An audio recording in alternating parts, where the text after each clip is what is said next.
Good afternoon, brothers and sisters. How are y'all today? Okay.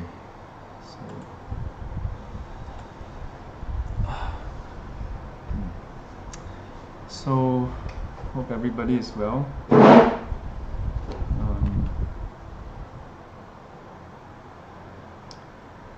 Very soon, already. It's been another week. Let me adjust this so that I don't have to prop myself up.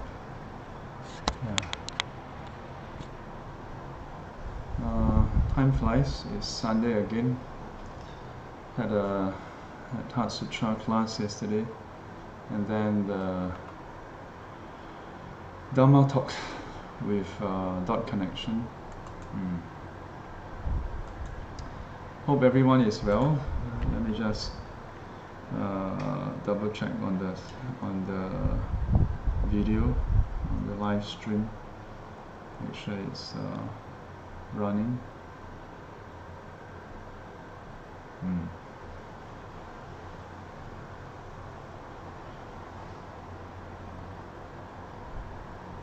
Dot connection. Okay. Seems to be alright. So, let me see. So today's topic,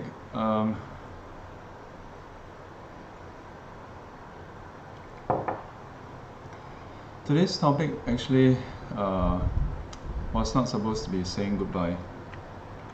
The volunteers had another list, but in fact, the volunteers had asked me whether I want to take a break to cancel the weekend's class. As you know, my father passed away last Monday, so it's been 6 days. So they asked me earlier in the week whether we're going to still continue. I told them, yeah, I think we should be able to do that. And then they asked me about the topic, so I told them to check back. So a couple of days ago, one of them asked me.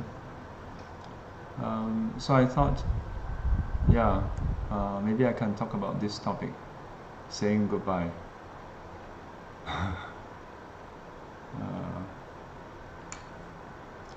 Yeah.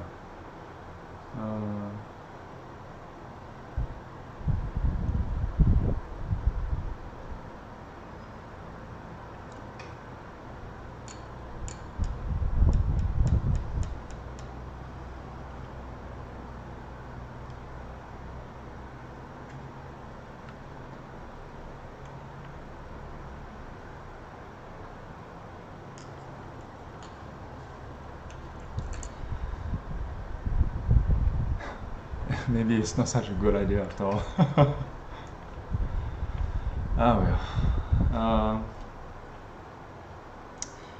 Yeah, I thought about doing this topic because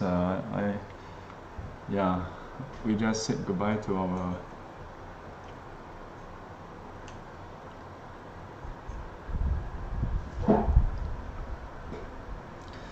our father.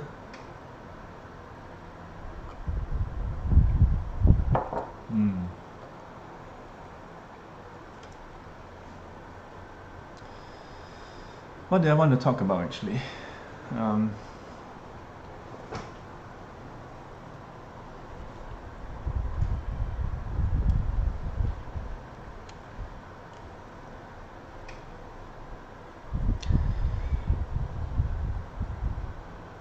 Seemed like a very good idea when they talked to me about today's session. Yeah, and I thought about perhaps I will share with you all the different types of saying goodbye. Yeah.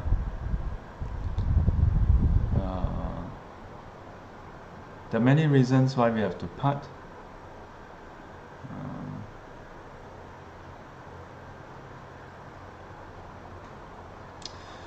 In the Buddha's teaching,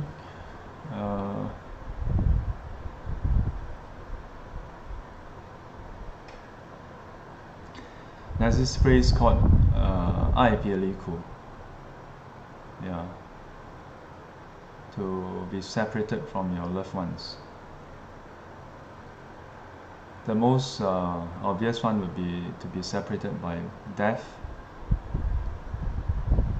and then there are other reasons as well.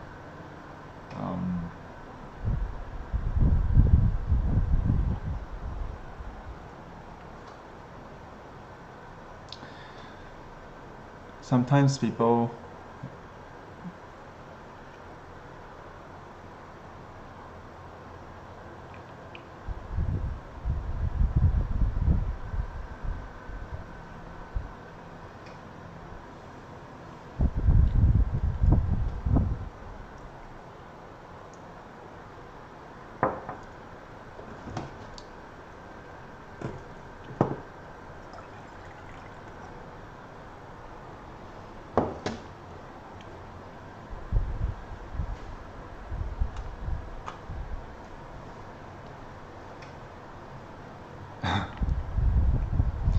maybe I shouldn't read the comments.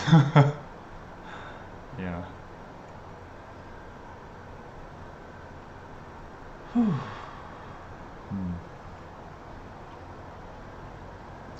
Thank you for the support that all of you have been giving me. I've been receiving messages, and some of you came down for the wake.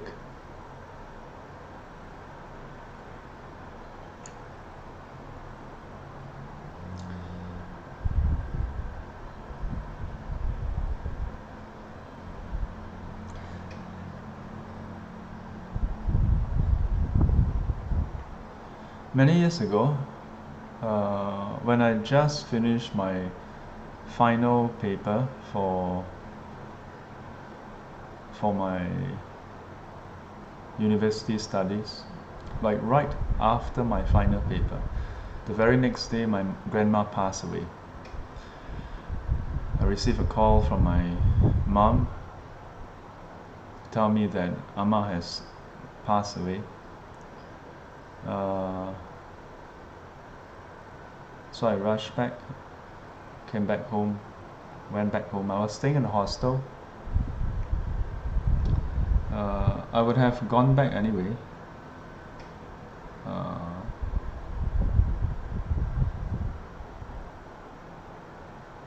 But because my Amma passed away, I went back early. So then there was the wake and then the funeral. Last week, after the afternoon SGC and Diamond Sutra, it was kind of good because I conducted the last session in my father's room.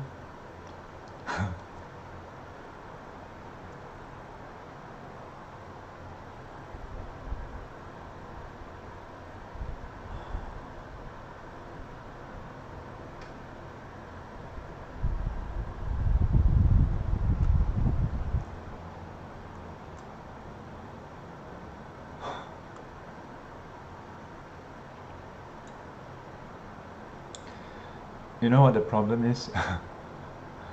I have the XSplit right in front of me, and then when I see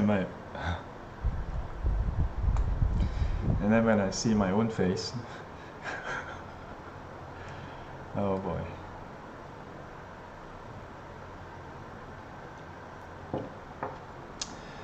Anyway, let's just talk. Yeah.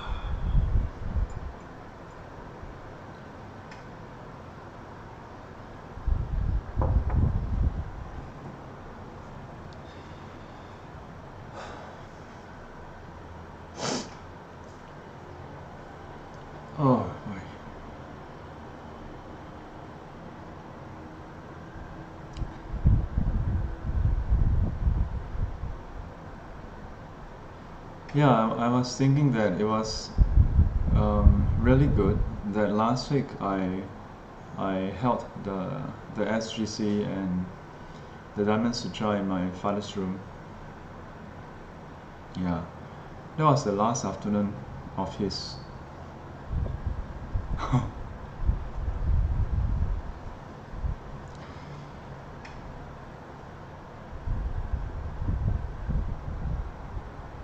So the next morning, I was supposed to come back because we thought it's gonna be another week.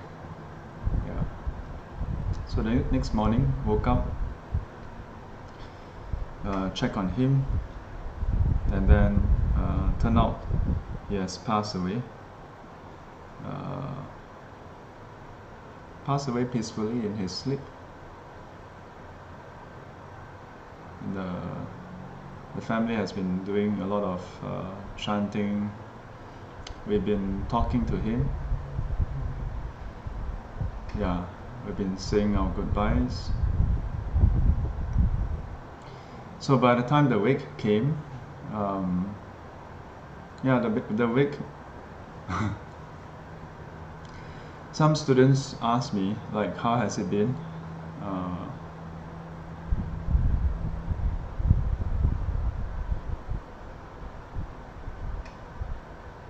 Yeah.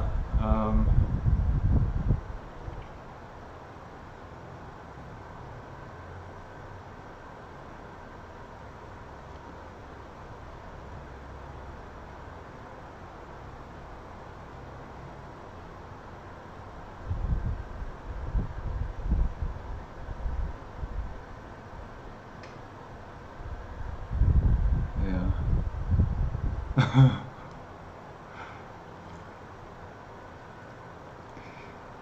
Now everybody's asking me to change topic.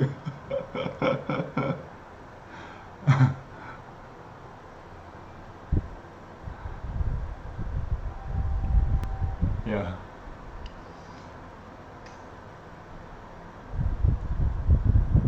Thank you for the thought.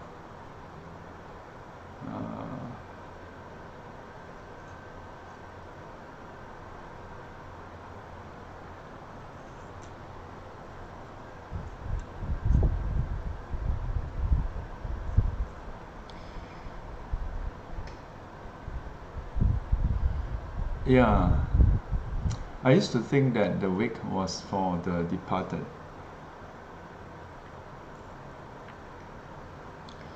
And in a way it is for people to come and pay their last respects.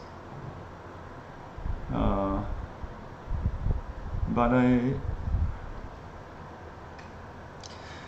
also realized that it's not just for the departed.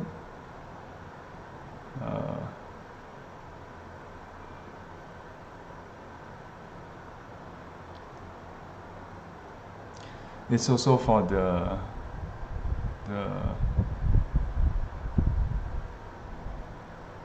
family of the departed.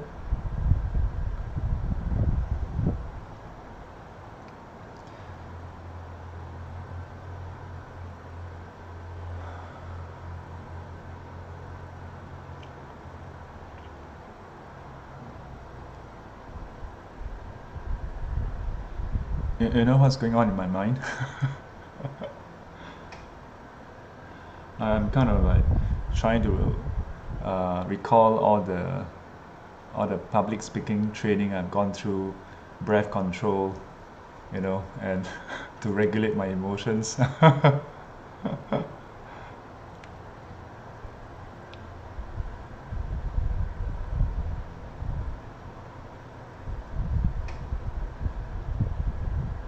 Yeah, so for the last 1 week, the number one phrase I've heard is, how are you? Are you okay?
Never see me drink so much,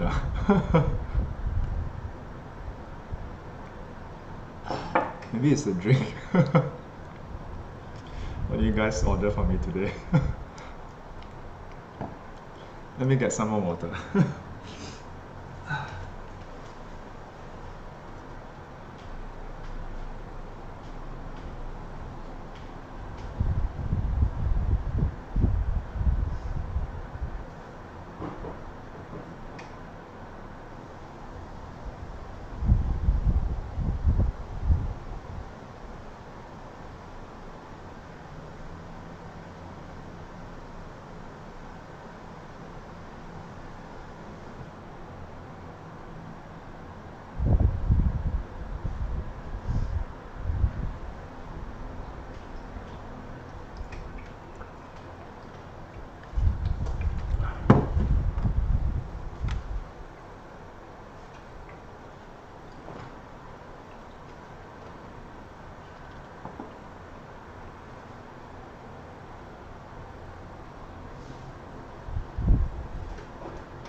Today's topic should have been saying goodbye, dash.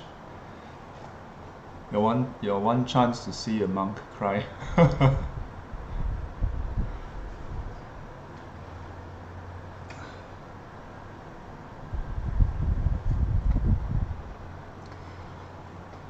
I think I won't be using the writing pad today.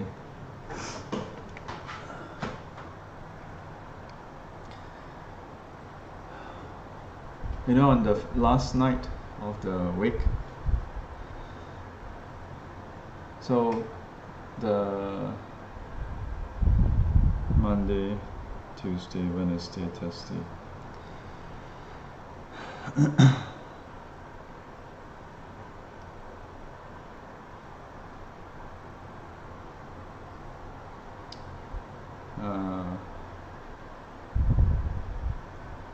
so the different nights of the wake, we rotate. So on the first night, they told me to rest. I was quite happy to catch some rest, because even though the first night was just a few hours, I found myself just totally drained. I didn't do much really. I was just standing around, sitting around, but somehow I was physically drained. Needless to say, emotionally drained. I don't know, maybe mentally drained. Whatever kind of drain you can think of, probably drained.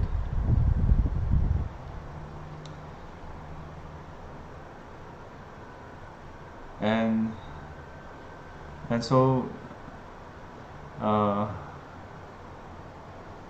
can't remember who was it who took the first night. Yeah, I think my elder sister. She and my, was it my elder sister? Or is it my younger sister? One of them, and the brother-in-law. And then the second night, probably the other sisters. And the third night, I was going to think of taking it up. And then they said that our nieces and nephews, they will take it. So then by the time it was the final night, I was like, no, you guys are not going to rob me of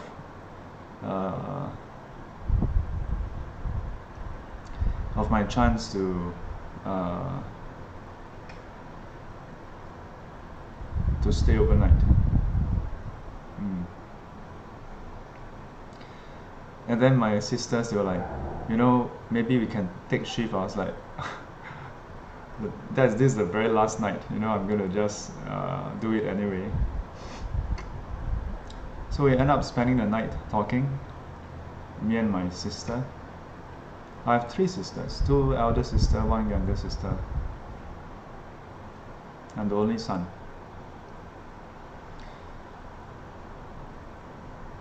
So then, on the very last night, a couple of volunteers, a couple of students actually stayed back. I was really very touched.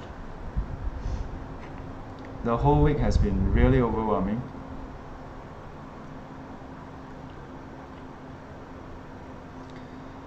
In a way, it's been so overwhelming that I think there wasn't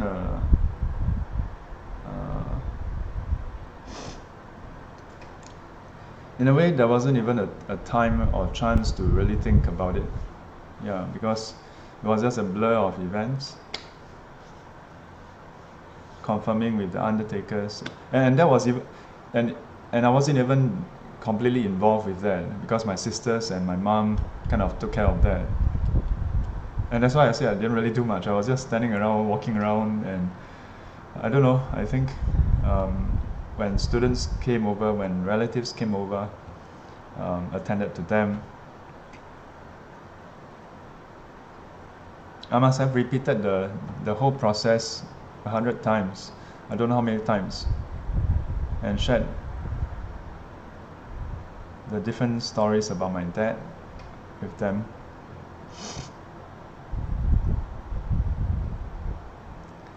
I was so overwhelmed with the support and the kindness.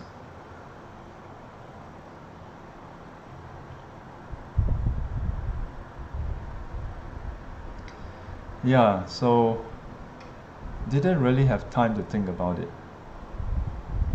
And then came Thursday night.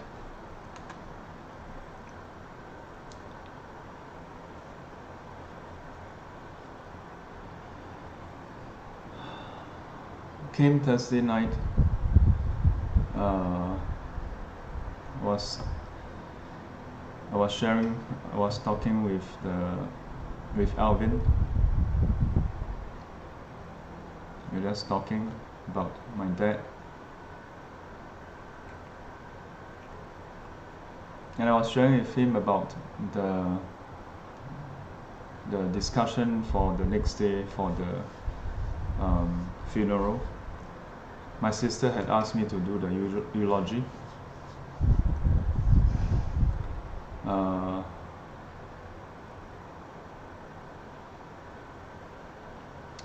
And then there was this discussion about doing live stream for the funeral, because the crematorium itself is strictly limited to only 10 persons. So they offered this service to capture that ceremony and then to actually let us stream it live, and on top of that have the recording thereafter. And in my discussion with my sister, we were like, okay, we're gonna do, if we do that, then what? I thought that was such a personal and private affair. Yeah. I'm not saying that we like if there's no COVID-19 and there are friends and family who want to participate, we'll more than welcome them to send off my father in his final leg. Of course, technically, throughout the final funeral, I was also, in my mind I was thinking like, well, I like to think that my father had already been reborn in Pure Land on Monday morning. Yeah, so this is for us, not for him really. Yeah. Yeah, it's for us to say goodbye. It's not so much about sending him off, so to speak. Yeah, he's already reborn.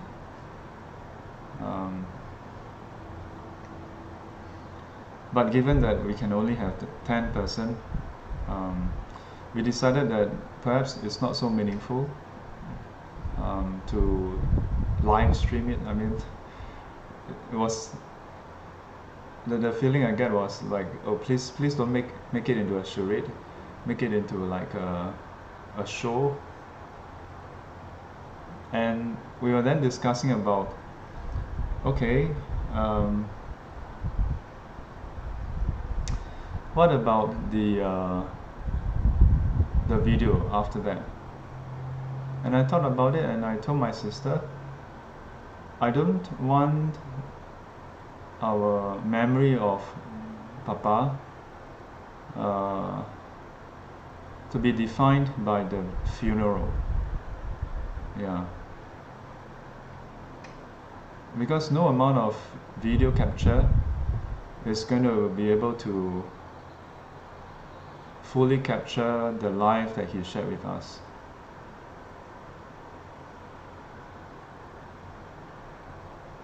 Yeah, it's not going to cut it, and we don't want to define him by the funeral, because that's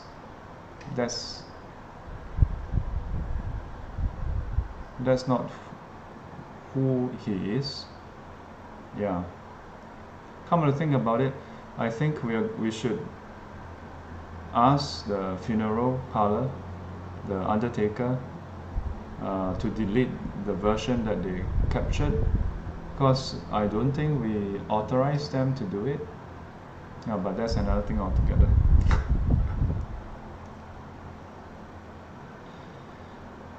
I mean, the last thing we want is for them to use that as part of their publicity material.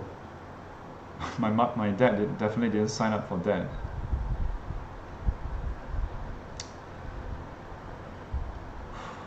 So saying goodbye. On the last night,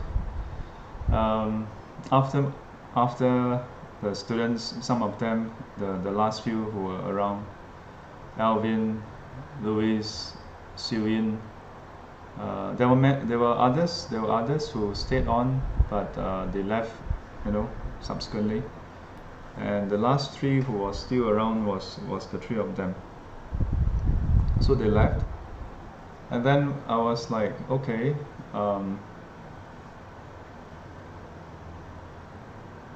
Then I talked to my sister a bit, and after that, when I was trying to go to, I thought the right thing to do, in my mind, keeping the night vigil would be like literally sleeping next to the coffin, protecting him. But then it was not on the floor, it was on a table, and yeah, and when I walked over to maybe just say some last words, have a private moment with my dad, And then my sister was there, my second sister. So I decided, okay, I'm gonna give you some space, back away. And then I went back to my mom, oh no, I mean my sister.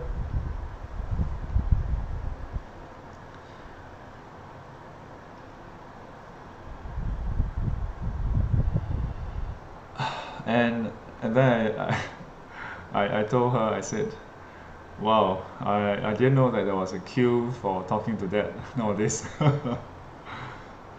So I ended up talking to my sister instead. We chatted, we talked about a lot of things.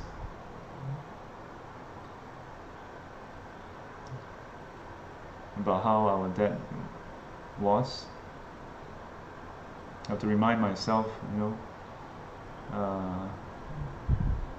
language is an interesting thing.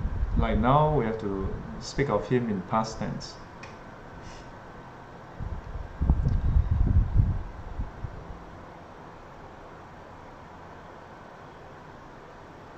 And then later on, when my sister was done, or at least I peeped over and didn't see her there, and then I walked over and then I realized that she was still there, except that my niece was sitting there, quite visibly shaken, yeah. And my sister was talking to her. And my niece is the daughter. So again, I was like, okay, not my turn yet. And then later on, I talked to my elder sister again. And then we had more sharing. And later on, my younger sister came over. And then my elder sister was like, you may want to quickly go and talk to Papa before a queue form again. Do you know that he was such a popular guy?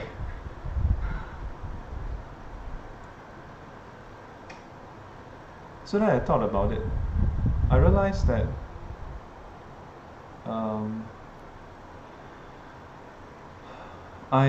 in a way, I don't really have anything specific to talk to him.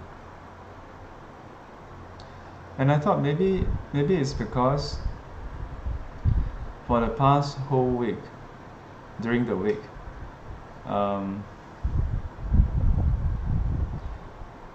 I've been sharing with students, with visitors, with family, the nuggets, the gems of memories of him. And I shared with them my thoughts, my gratitude, my love for him.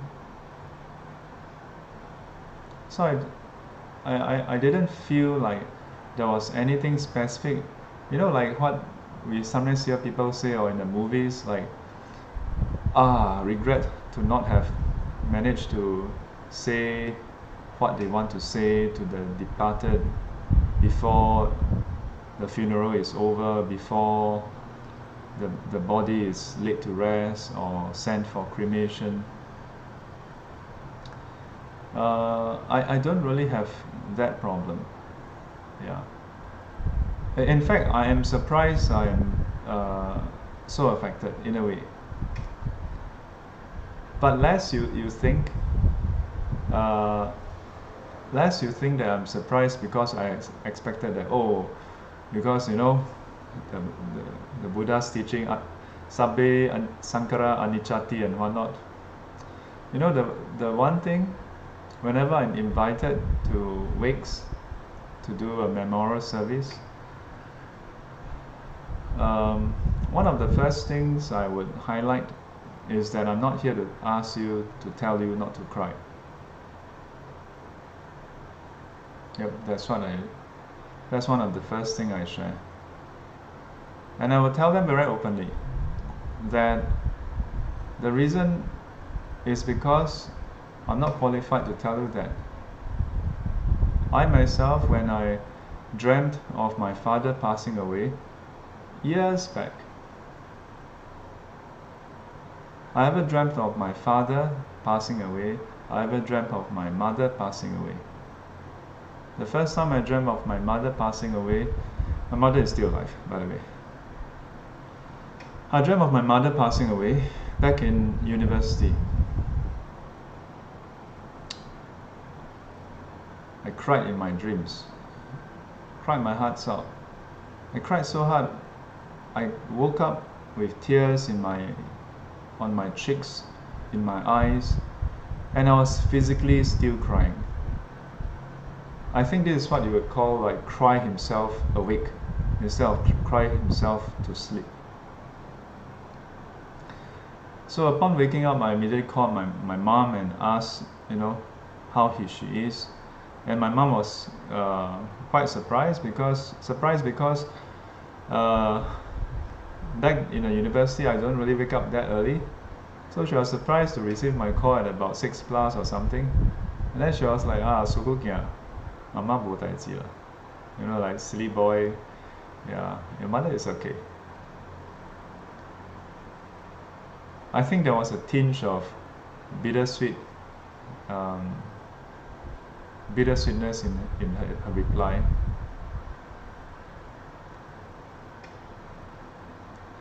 And some years later, I dreamt again. I would go on to dream of my mom passing away once more and my dad passing away as well. And each time I would call my mom and ask whether she's okay, whether my father is okay. And despite all that, consciously, I never really think about the day my parents would pass away. I know consciously that it's a matter of when, not a question of if. And I've been attending wakes. I think I've attended more wakes than most people. Being a monk, we get invited to the hospital, to ICUs, we get invited to homes. It's a privilege. It's a privilege. And I'm very grateful for them to open their doors, to allow me in these very private, very intimate, very emotional moments of their life. And so I was not about to step in and start dumping dharma on them and like go on a moral high horse and tell them what they should be doing and what they shouldn't be doing.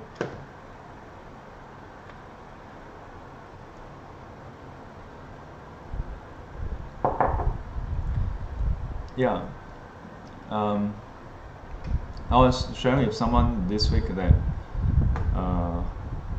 I honestly never thought about what then should my father or mother pass away. So I never consciously think about, oh, will I cry? How is it like? How is it like should my father pass away or my mother? My elder sister, on the other hand, she shared about how when I think the other day what she said was that when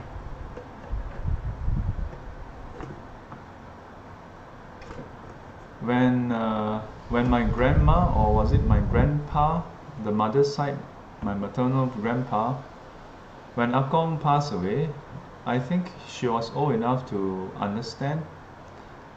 Yeah, so the other day, just a few days ago, she shared with me about how it shook her.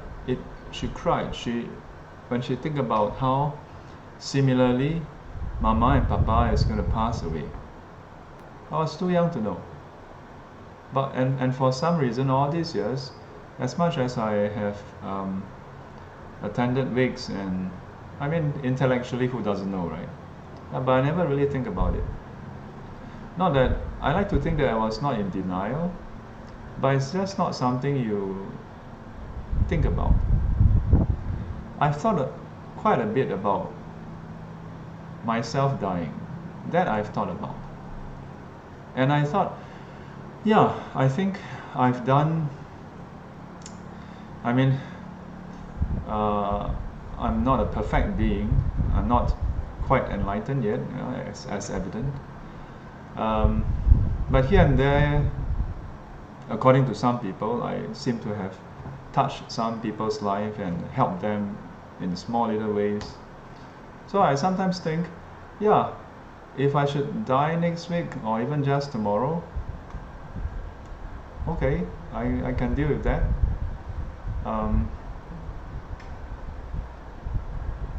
I like to think that all in, I have done, I mean, of course you can always do more, but I was thinking that, yeah, I think by any measure I have helped a certain number. Yeah. So I don't really have, in that sense, regrets, like, oh, I could have done more in this or that. Of course you can always do more, you know, not that I'm saying that I've done everything I can do, no. But yeah, so I'm quite okay thinking about my own death, like, yeah, okay, I'm okay with that. Yeah. But I never really think about my parents passing. So in a way, it came as a bit of a surprise that I was so affected. Yeah. And just yesterday, I was sharing with a friend about how, or was it this morning?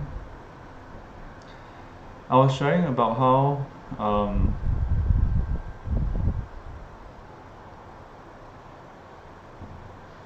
like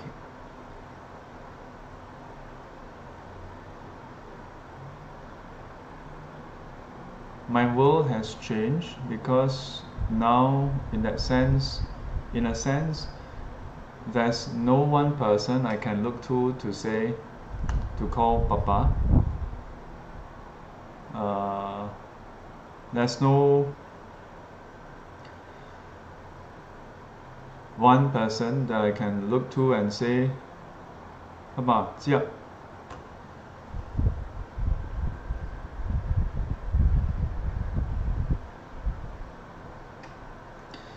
You get a drift. Yeah.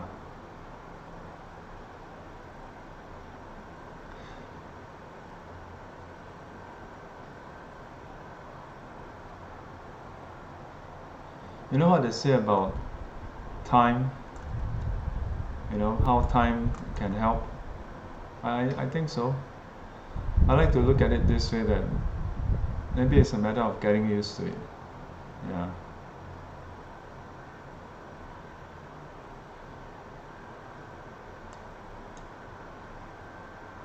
Actually, come to think about it,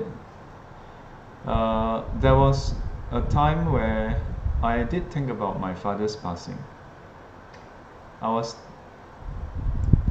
thinking to myself, yeah, I think for his eulogy, I want to say this, I want to say that. But in the end, on Friday, when I was doing the eulogy, I thought about how majority of my, or maybe not majority, but a good number of my uncles and aunties, they probably connect better if I speak in Hokkien. So I end up speaking in Hokkien for the eulogy. And I totally forgot what I wanted to say, what I thought I would want to say from years back. Yeah. And perhaps it was not so appropriate, you know, elders, they probably don't take it so well. Yeah, so this is more or less what I had in mind. And the opening line was, my dad is imperfect. Yeah. Kind of a weird way to start a eulogy, isn't it? Yeah. Because most people would expect the eulogy to be speaking praises of him, of the departed. But I thought, no, I want to start off with the fact that my dad is imperfect. Yeah, he is imperfect. I remember how when I was younger, much younger,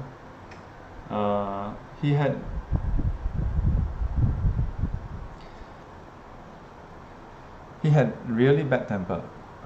Okay, maybe not really bad temper, but short-tempered.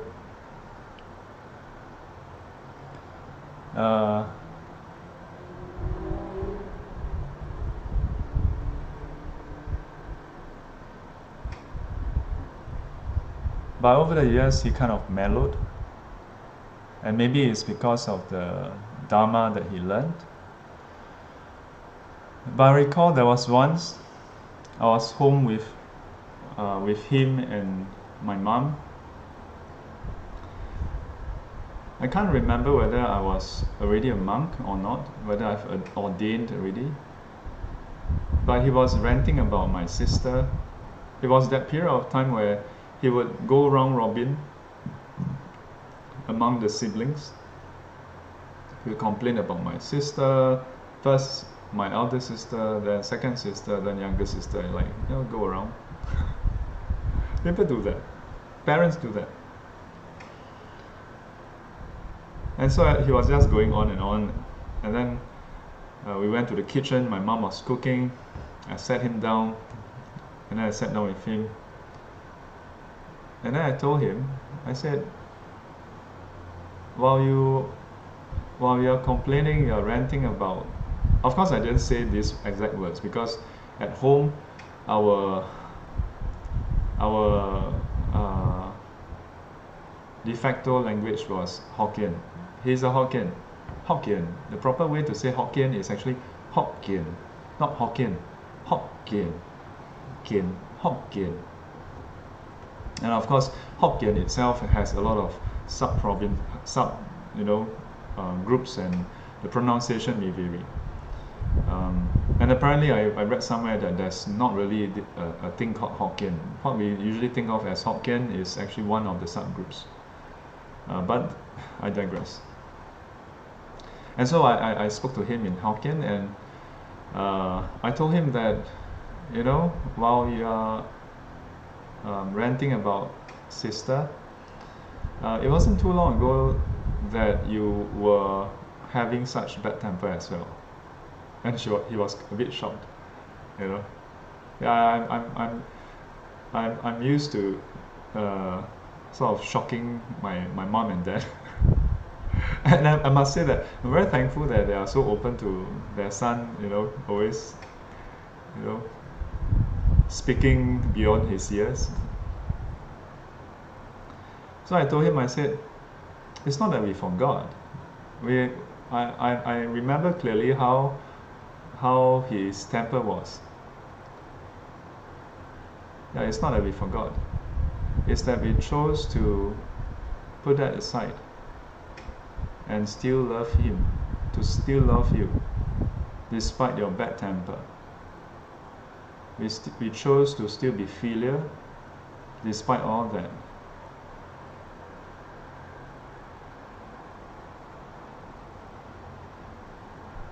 We are grateful to him, we are thankful to him, we are very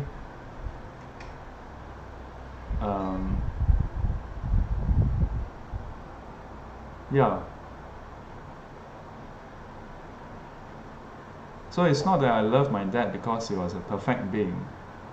I love him, and of course not to forget my mom. There's a bit of sibling rivalry between them, Like, parents are very cute. Like, when you are young, we are the kids, right? Then as we grow up and then they grow old, the two of them start to behave like siblings, have a bit of siblings rivalry, and try to get us to affirm their actions and affirm them and not the other.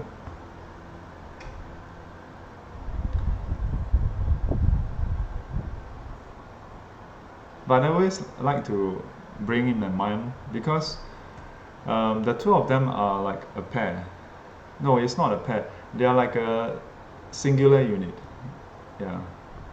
So it's hard to speak of my dad without my mom.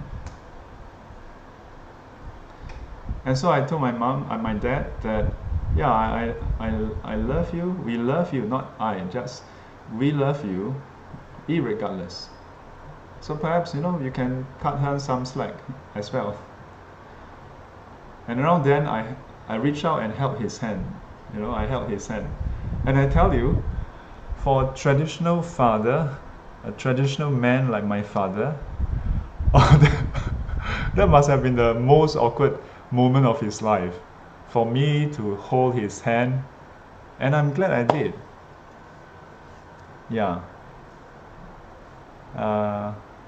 Because in the traditional Chinese family, at least back then, I think nowadays I've seen how father and mother like shower the kids with hugs and kisses all over. You know, I've never heard my parents tell us that they love me, but we know that they love me anyway. They love us anyway, because the way they express their love is different. It's tough love.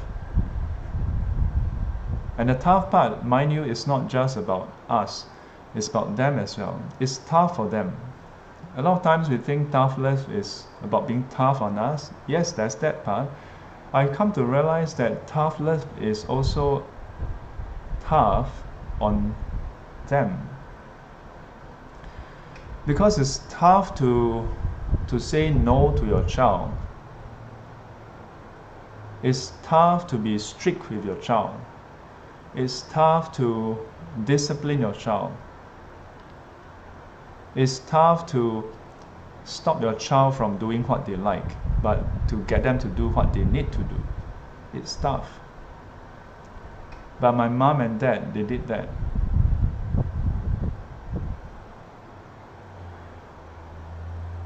I remember last time we stayed in Jalan Satu.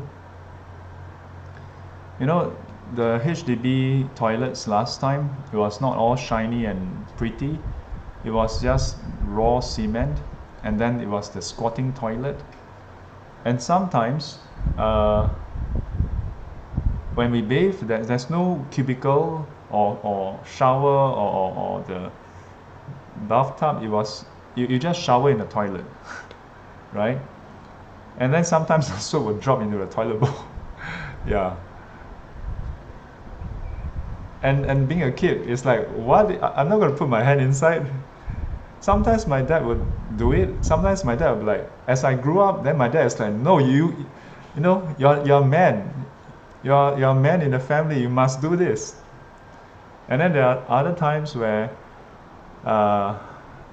the drainage would clog up, and then he'll try to clear it, and he would call me over to reach in.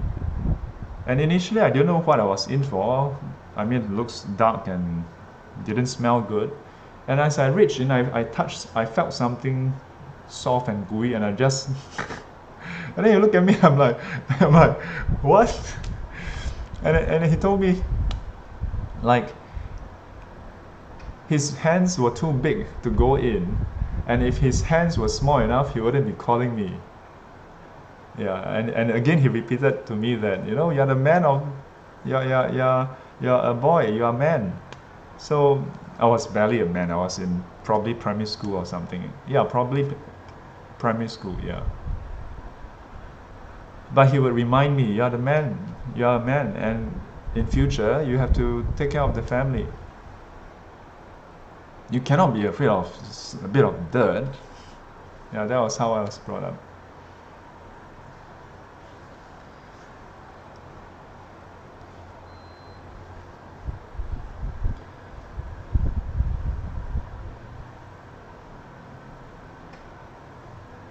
The one thing I've been sharing is how when I was in secondary and perhaps JC as well, every evening when we stayed at the Geylang East Central, we were staying in this 5-room flat, and there's this dining hall inside, and there was a sofa inside next to the dining table. And after dinner, in the evening, he would sit there, and I would sit on the floor, and then he would talk to me. He will share with me nuggets of tips about life, the ups and downs, the do's and don'ts about life. Like he would tell me like, you know, no, he would say things like, don't follow the Westerners. Now more or here are more, boleh so. Now today, to say that, that's very politically incorrect, isn't it? You know? Yeah, but that's what he said. And at that point in time, I was like,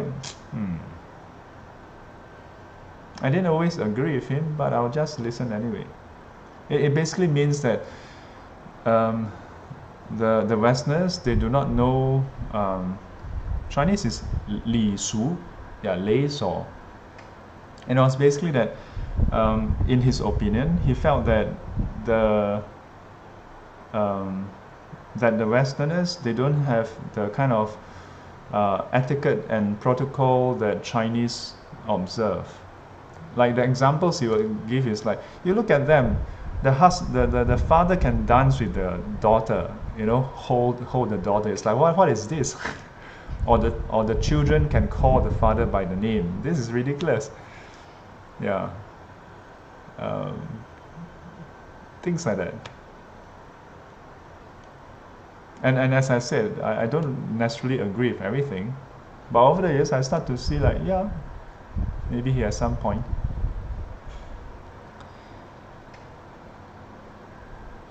But sometimes the way he educates is not all just sit down and talk. He would, like there was one time, again he was fixing something. He's always fixing something. He's the, like, if you think your dad is a handyman at home, think again. Now I'm not here to compare or you know, but he basically repaired anything and everything. I don't recall ever seeing any repair person come to our place. Not that things don't break down, things do break down, but he would repair electrical items like lamps, fixtures. He know how to install plugs, like anything electric. Because back in the days when he was working in PUB, he's able to also do rewiring. So I grew up hearing things like ELCV, I don't know whether it's the correct acronym, MCB, is the circuit breaker at home, you know, and he teach us how to reset it, how to troubleshoot if you know there's a blackout. Yeah, I grew up with that. And not just electric, but electronics as well. He made his own hi-fi. Yeah, I'm serious. He wire wrap. He etched his own PCB. Yeah, that's the kind of person he is. He built his own speakers. He did his own coiling. Yeah, for the what do you call that? For the, is it inductors? Yeah, something to do the filter, the signal filter. Yeah. Yes, Joyce, I think a lot of fathers in those days are handymen. They repair all kinds of things. But yeah, I like to think that my dad went one step ahead. He made his own hi-fi, his own speakers. He repaired the TV, and I don't mean like just replace a fuse. He would take out the whole cathode tube and remove the board and troubleshoot with his meter tester. The old VHS, national VHS, with that thing where you slot in the cassette and you press it down, and then later on there was the front loading type. Yeah.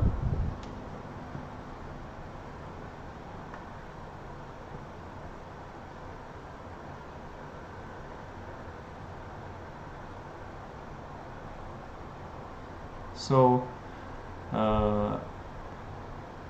yeah, so one day he was repairing again, or he was fixing something in the kitchen, and then he called me over. It's like, boy, And then for some reason, yeah, I was like, I replied with a "Anzua." Yeah, and loosely translate to like, what's up, or what's the matter. And the moment my reply came out, like my I felt a lurch, you know. I was like, oh my goodness, like what on earth did I just say? Before he even replied, the moment I said "Anzua," and then I was like, oh dear, I'm in such a big trouble. I think I was in secondary school already. And next thing you know, he's like, 丢了归来都归来. And then I quickly run out. Went over, and the first thing he did was twist my ear.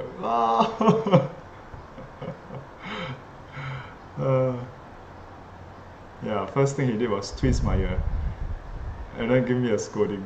It's like, 敢死, how dare you? Yeah, your father called you to come over, you ask why? Like, that was the one and only time. Never again. Yeah.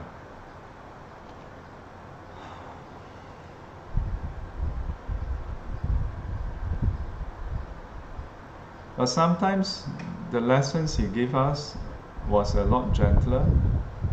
Some years later, when I was much older, and there was one time, this friend I got to know, a JC friend. We happened to be in the same camp, the same unit in NS, and he, at some point, he got wind of me being able to write programs, because I started writing code back in Sec 1. So he told me about his crazy idea of writing this 4D 4D program. By 4D, I mean, you know, the 4D you buy, the 4 numbers.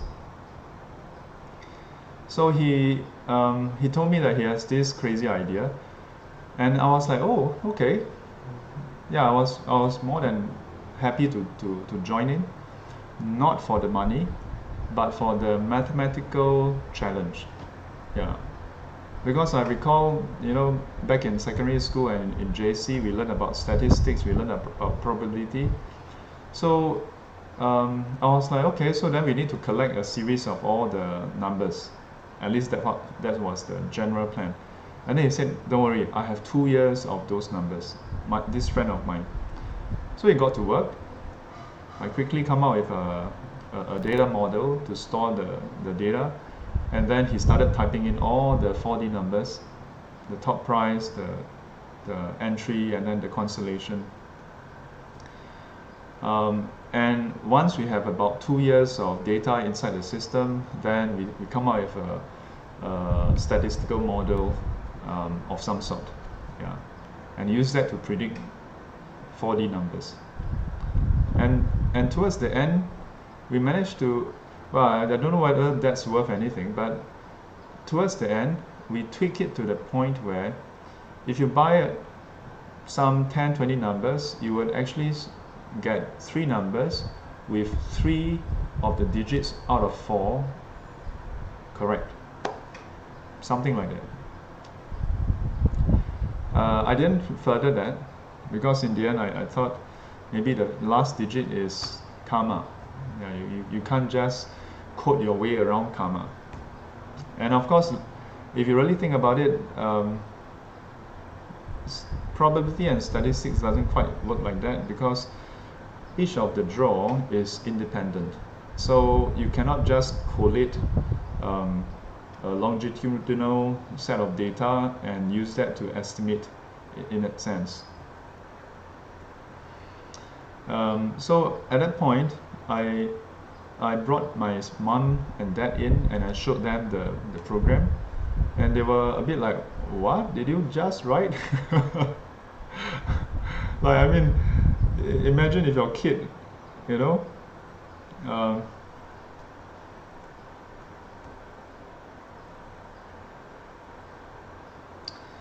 Like, imagine if your kid wrote such a program. Yeah. They were silent about it, and then I think 1 or 2 days later, my dad came into my room, asked to talk to me,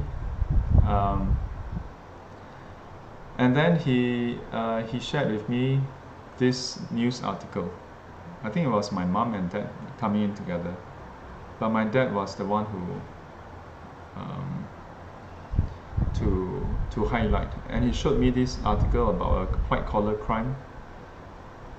Yeah, I think it was some kind of fraud. There was this guy who worked in some MNCs or banks or something, and he basically was fraudulent. He made away with, like, I don't know, quite a lot of money, but he was caught. So my dad pointed to the article and told me, you look at this person, he's very well educated, very intelligent, but he used his intelligence for the wrong purpose. And then he said that,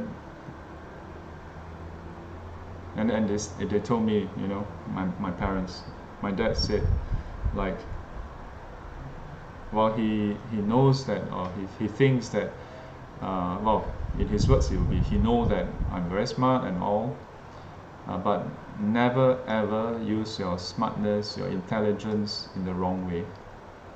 Yeah, your whole life will be ruined.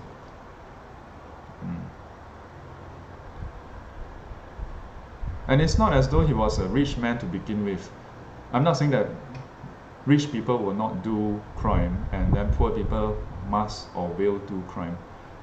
But I think there's that much more lure if you don't have, you know?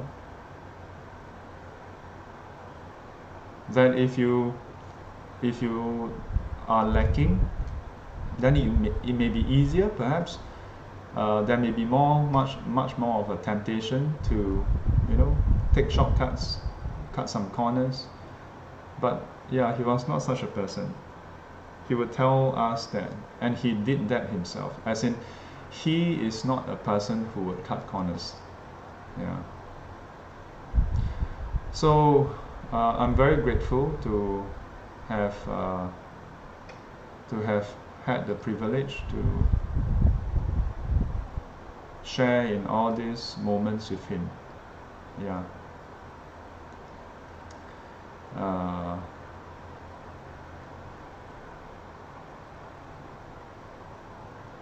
But, well, all the good things must come to an end. Bad things as well. Yeah. I'm very thankful for everything he has done for the family. Very thankful to him and my dad, my mom.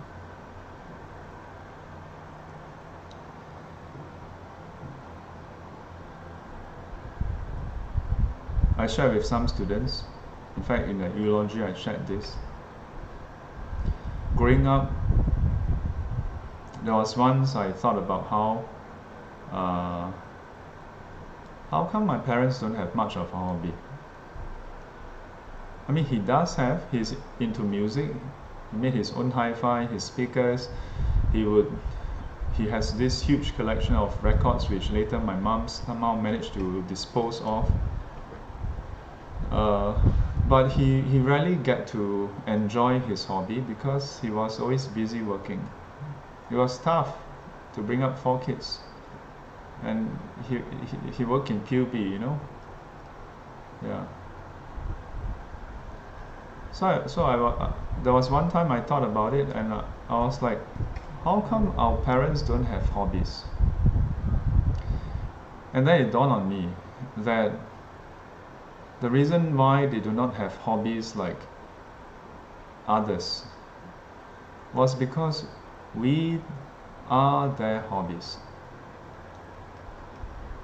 That the four of us siblings, we are the hobbies of our parents. That the moment they wake up in the morning, it was about us until they sleep at night. They sacrifice their youth. They spend their youth nurturing us.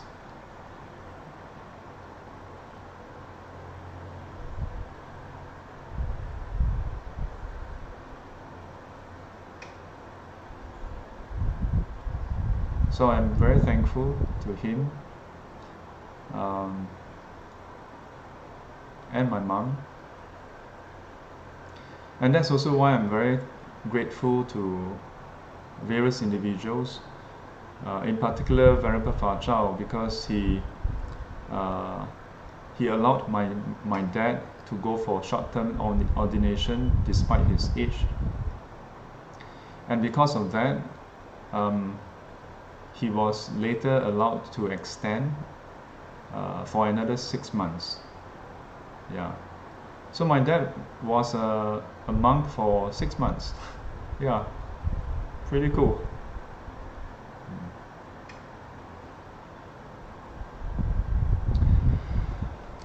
I have once again overshot time. If there's anything I learned about saying goodbye in this 1 week, is that at least for me, it's never quite enough.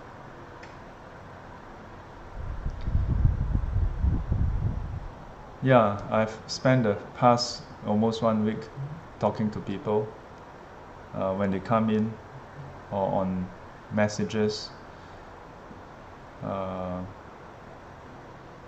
Yeah, we don't simply just, you know, switch off and okay, no more Father.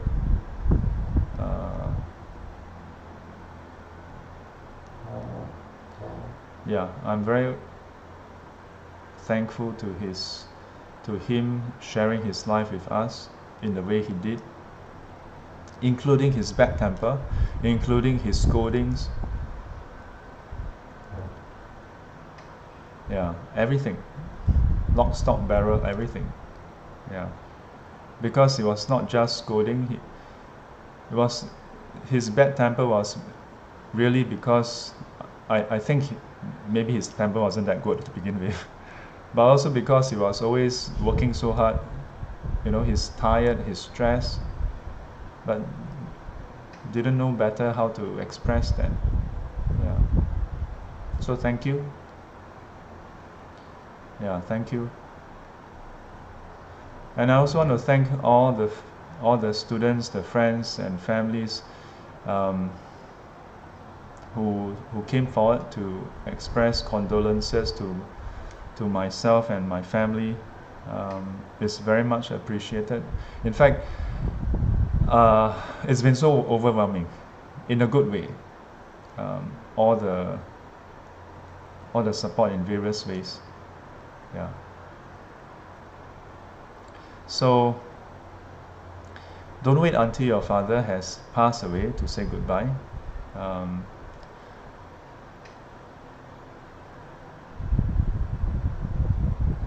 Spend time with them, father and mother. I did. And imagine, I spent a lot of time, okay? It's not like I never spent time with them, so I'm crying. I spent a lot of time, okay? You can go and ask my mom. Yeah. And yet, and yes, I know, you know, there are some students who may think like, oh, you know, how come Shifu supposed to have learned the Dharma and why is he still grieving? Yeah, you can say whatever you want, I don't care really. This is my father. I'm going to grieve if I'm going to grieve. Yeah. If I feel like crying, I'm going to cry. Yeah. I didn't become a monk to get people to affirm me. Yeah. And I've never hid the fact that I cry over my father's death, because even when I dreamt years back, even when I dreamt about it, I cried, and I make no secret about that. Yeah, so think what you will. Yeah.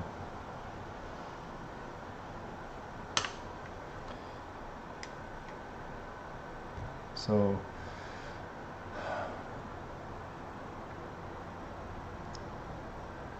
again, thank you, Papa.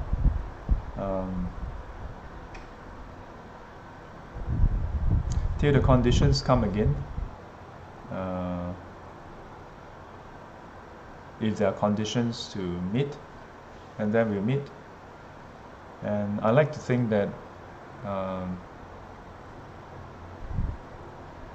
yeah, just like in the Buddha's time, the Buddha himself shared how he and his disciples and his family, they were pretty much intertwined for many lives. Yeah.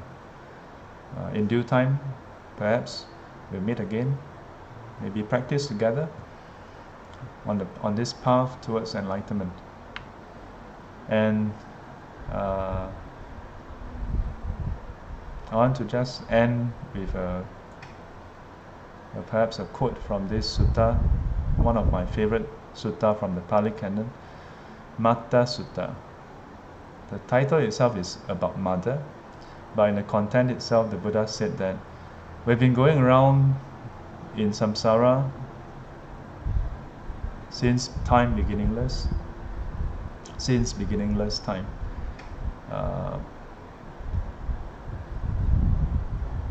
It would be impossible to find a person who has never been your mother, who has never been your father, your brother, your sister, your friend.